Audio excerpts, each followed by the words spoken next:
चीन परस्त मोहम्मद मुइज़ू मालदीव के राष्ट्रपति बनने के साथ ही भारत के खिलाफ जहर उगलते रहे हैं।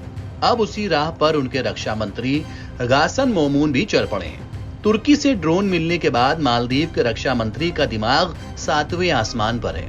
यही वजह है कि वो अब भारत को भी गीदड़ भभकी देने लगे हैं। रक्षा मंत्री मोमून ने कहा है कि मालदीव की वायुसेना से दुश्मन हैरान है।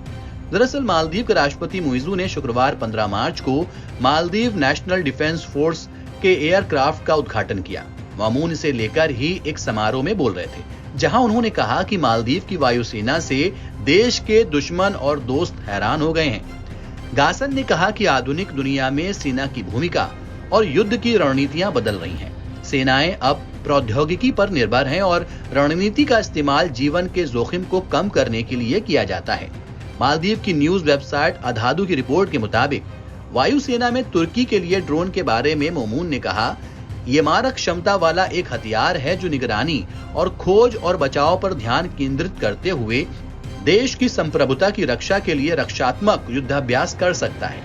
गासन ने कहा, दुनिया में युद्ध का रुख बदल गया है, जिसके परिणाम स्वरूप दूसरे देश पर आक्रमण करने या कब्जा करने के प्रयास कम हो गए हैं। हालांकि शक्तिशाली देश अब दूसरे देशों की संप्रभुता को प्रभावित करने की कोशिश करते हैं। मालदीव के रक्षा मंत्री का इशारा निश्चित रूप से भारत की ही तरफ था, जिसके बारे में उनकी पार्टी दुष्प्रचार करती है कि वो मालदीव में हस्तक्षेप करता है। द्वीपीय देश के रक्षा मंत्री ने आगे कहा, हमने खुलकर ये कहा है कि हमें एक स्वतंत्र और संप्रभु मालदीव में रहने का अधिकार है। मालदीव के लोगों को अपने पैरों पर खड़े होने का अधिकार है। मालदीव की सेना को जल्द एडवांस करने के लिए साहस से काम करना और लक्ष्य को हासिल करने ने दुश्मनों और दोस्तों को चौंका दिया है।